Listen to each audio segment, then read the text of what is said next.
we're talking about different issues. Some of them more abstract, and other issues more concrete, right? And I feel that these several topics have very deep significance for each and every one of us in the 21st century, so to speak, for our own self-understanding. So specifically, I'm talking about Nietzsche, Freud, Marx. We have sort of already covered Nietzsche, Freud, and Marx.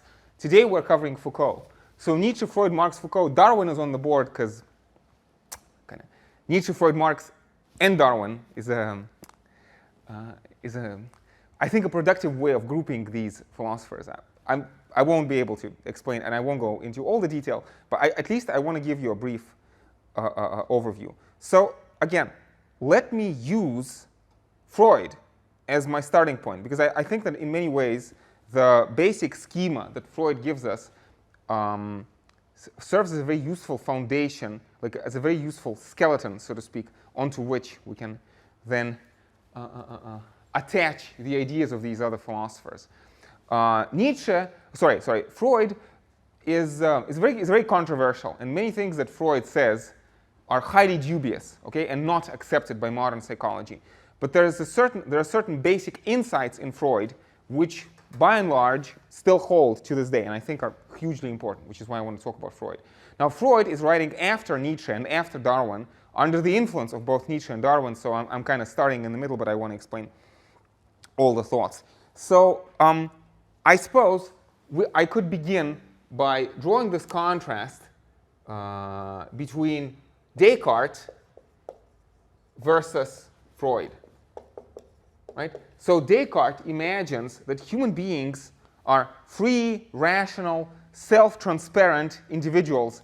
We know who we are, and we control ourselves. So this two aspects of knowledge and control, and these are the two lines of attack. And again, these two lines of attack, they go back to Nietzsche, and in many ways they are implicit in philosophers even before Nietzsche, like in Spinoza, for example. Ultimately, I'm going to talk about the notion of the unconscious, and Nietzsche talks about the unconscious, right? So the question is knowledge or understanding, know, and control. And you see, this seems to be a very important issue for all of us, right? Who are we? Do I understand who I am? And do I control myself? Do I control my actions? Am I in control of my life, right?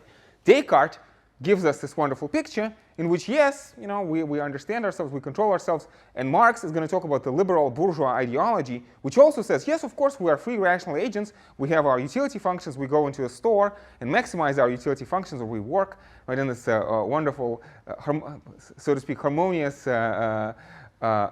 free market economy. But of course, for Nietzsche, Freud, and Marx, sometimes these philosophers are called philosophers of suspicion.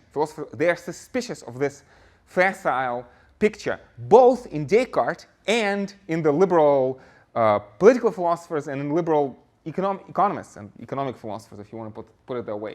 And basically, Freud's contention, which he mostly takes from Nietzsche, is that we neither know who we are, nor do we control ourselves. That there is, like in both of these aspects, there's an unconscious side of our life. And again, the metaphor that Nietzsche uses is he says consciousness is like a rider on a tiger. And honestly, it's the tiger who steers the horse, right? But the rider lies to him or herself, imagining that they are actually in control, whereas in fact they're not, right? And again, when I was your age, I found this deeply appealing and deeply important, instructive, because this is a kind of philosophy that talked to me personally, to my personal experience, and to my relationship to myself.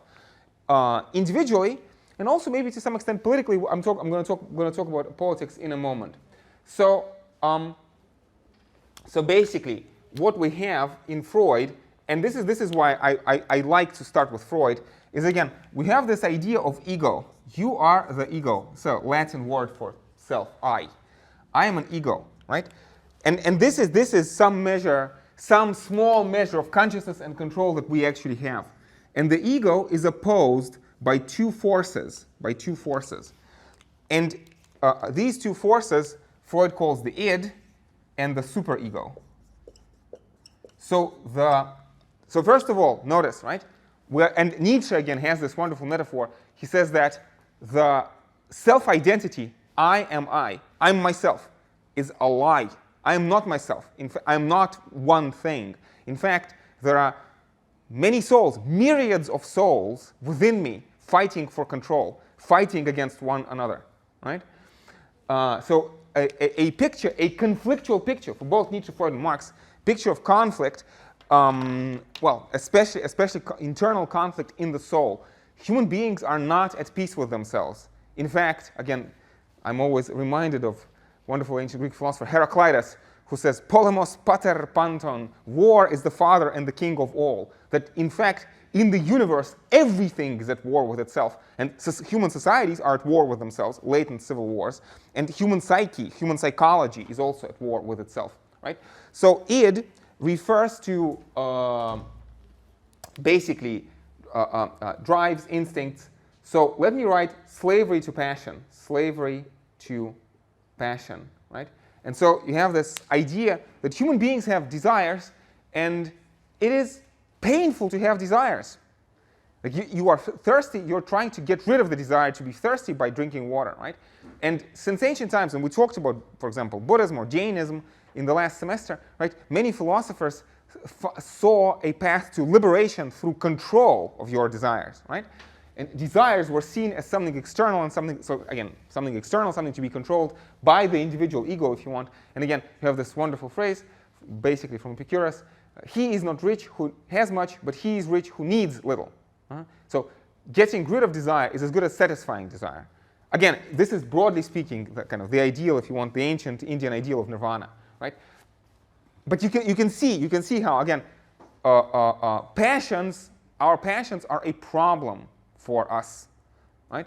And basically what Nietzsche and Freud and maybe Marx want to say is that the goal of a happy, healthy life is not to satisfy all your passions, but the goal of happy, healthy life is somehow structure your life, negotiate your way, negotiate your mode of interaction with your passions. Because some of your passions are maybe healthy and helpful, but very often, our passions lead us astray. There are certain kinds of foods that we like to eat, but these foods make us sick. And in fact, I feel, as far as I remember, in advanced countries of the world, bad diet is the leading cause of premature death in the world. And you could say, oh, this is just some random, not interesting stuff. No, this is important. People get sick and die because they cannot control their appetites, right? Or you know, the stories of people getting in trouble because they cannot control their sexual desires is the old as the woods, right?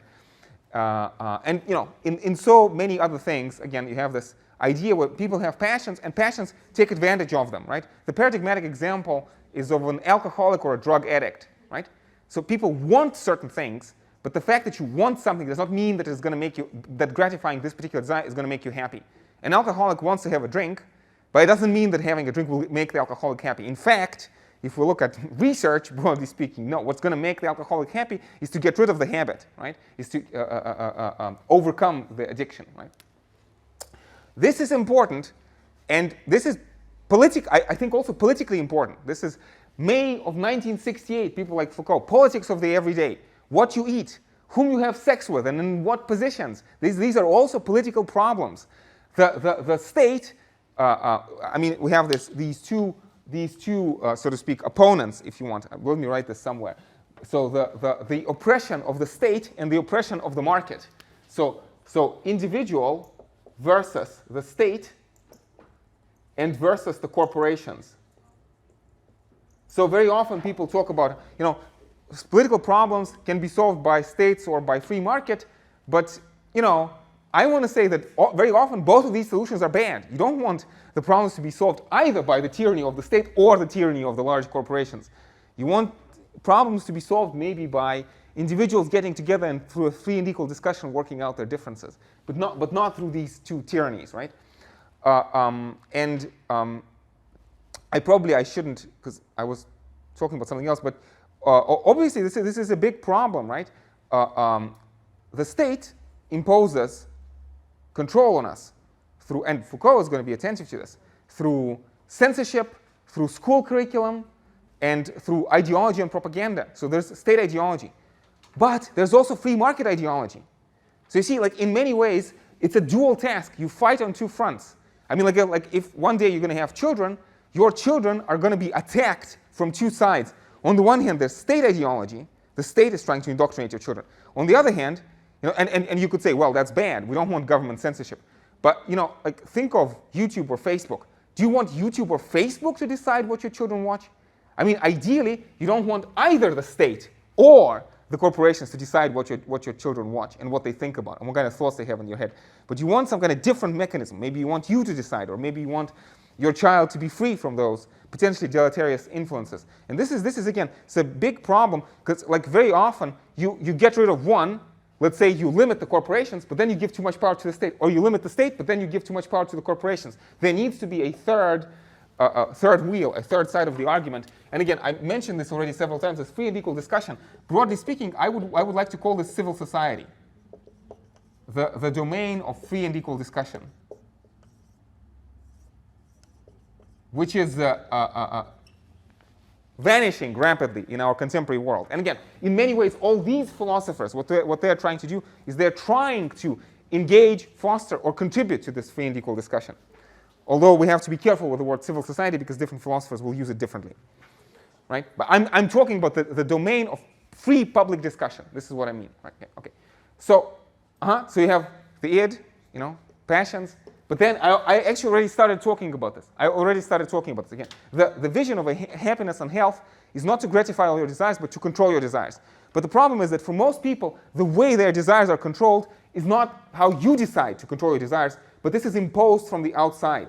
And again, in Nietzsche, in Freud, and in Marx, and in Foucault, you have this picture which is very bleak in many ways and very tragic. Again, so I actually, you know, in many ways this goes back to the ancient Greeks. Plato has this wonderful dialogue called Protagoras. Protagoras is an ancient Athenian teacher, and Protagoras says that children are born weak and powerless, and society, the parents, are more powerful than children. So society can take advantage of children, can force the children into a particular mold, right? And you could think of this in terms of sticks and carrots, but the sticks appear to be much more important than carrots, right? So if you think of your experience in life, you know, I'm not sure, but I think it is true that the dominant emotion of our culture is anxiety, is fear, right? You go to school because you're afraid. You're going to get bad grades. Your life is going to go to hell. You're not going to have enough money. Maybe you'll end up in prison. Who knows, right? So fear, rule through oppression, right? Unfortunately, many people in this building right now, in this university, are here because they're afraid, one way or another, right? Marx is going to talk about people being afraid of going hungry, right? But that's also fear, right? And Freud talks about this problem that human beings become social. Even before that, human beings even become linguistic. We acquire language. We acquire culture and socialization. So society, culture, language, all this stuff we acquire through repression. There's a certain fundamental experience of violence.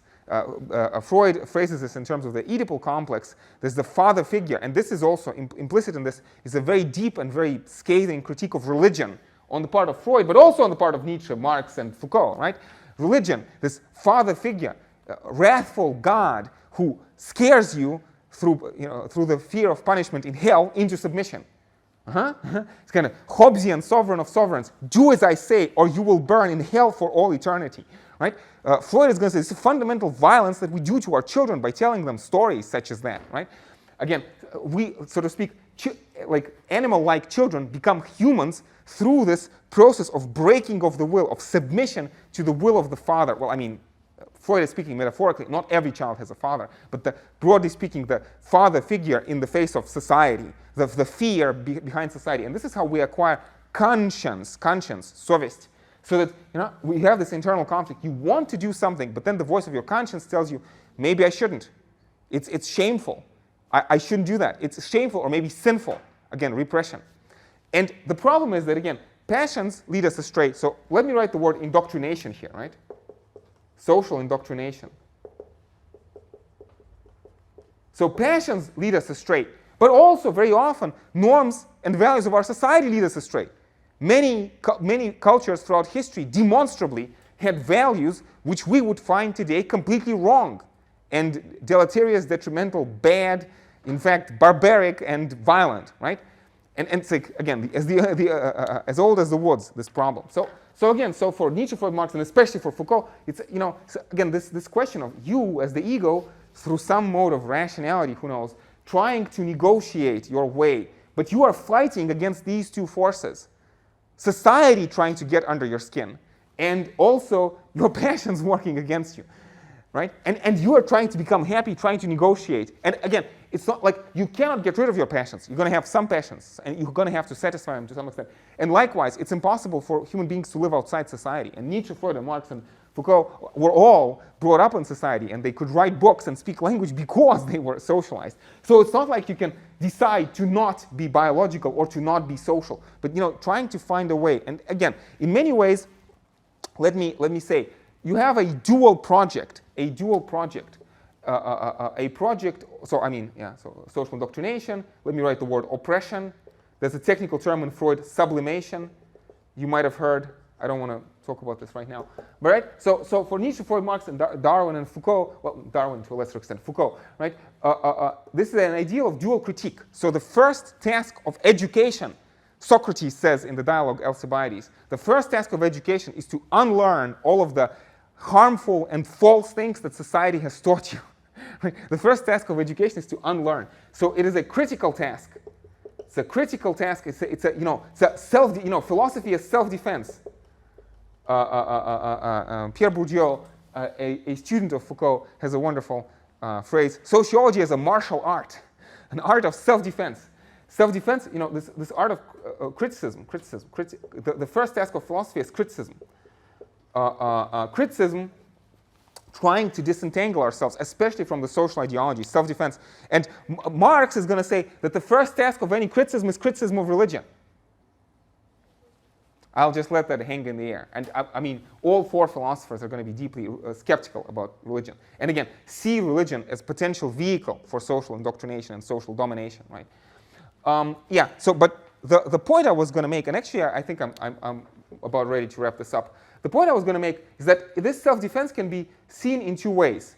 First, individual self-defense, individual or private self-defense. Or it can be seen as collective and public. Collective and public. And definitely, I think Nietzsche is on this side. Freud is kind of on this side. Foucault with a question mark on this side. Right? And when we talk about collective public, first and foremost, we're talking about Marx. And also maybe in double brackets, let me write again Foucault with a question mark. So the individual project is this basic idea that human beings can only be free and happy by fighting against society. So radically individual project.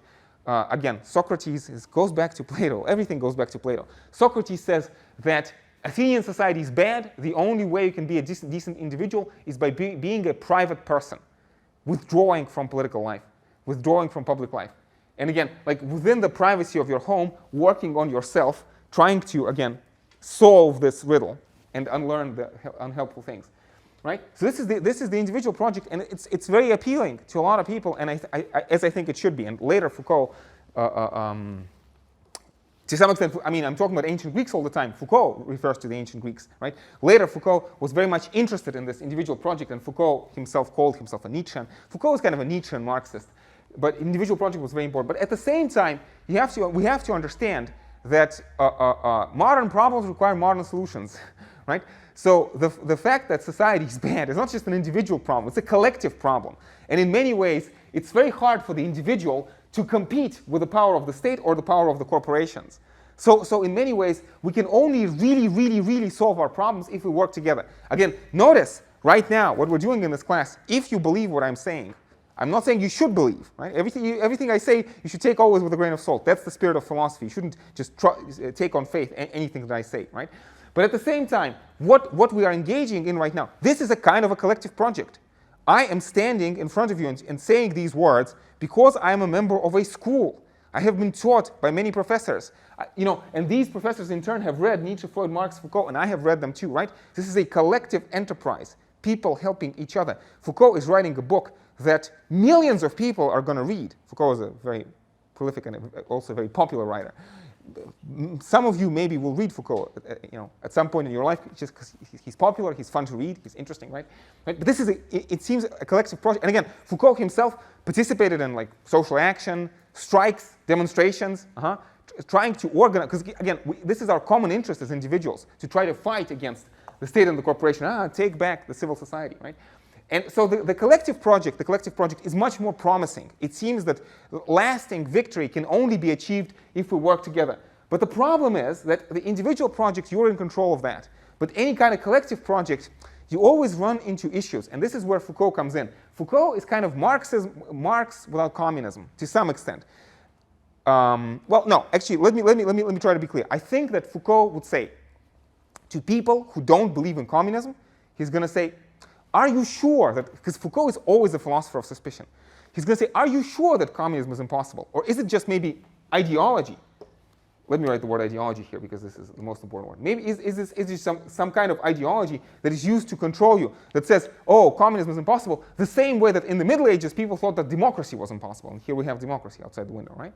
So is this, to people who are skeptical, who are too pessimistic, Foucault is going to say you should be skeptical of your pessimism. You should be skeptical of your pessimism, including be skeptical of your pessimism about communism. But to the communists, right, or to social revolutionaries, or to reformers, Foucault is also going to say you should be skeptical, you should be careful, because any kind of project of liberation can simply turn out to be another form of determination. People in the Soviet Union in 1917 seem to have all sorts of wonderful ideas, but they didn't work out so well, right? So it could be that any kind of collective project can be co-opted by some kind of, Foucault talks about anonymous power. Power is first and foremost anonymous for Foucault in terms of this discourse.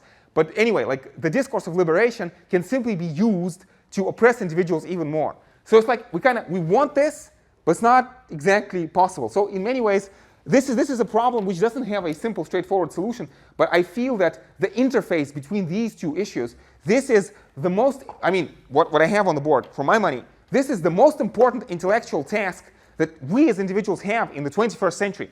This is why I became a professional philosopher. This is why I teach philosophy as a professor in the university. Because I find this stuff extremely important, extremely stimulating, extremely worthwhile for myself, but also for us as humanity collectively, right? And kind of, again, the whole problematic, and especially this issue of the positive projects. Because, again, I believe that philosophy has to be a therapeutic enterprise. It's not some abstract speculation. But as the ancient Greeks thought, philosophy should be to the soul what medicine is to the body, to the individual soul or to the political soul of our society. I'm using soul metaphorically, obviously. We don't, after Darwin and discovery of DNA, we don't really believe in souls anymore. Obviously, I'm using this metaphorically. So, and again, I hope you find this interesting. I hope you find this stimulating. Again, when I was your age, this is what got me. This is the kind of stuff that got me interested in philosophy. I'm sharing the thoughts which I find deeply important and animating. This is interest in this stuff is what gets me up out of bed in the morning. Okay? We're good? Is this fun? Questions?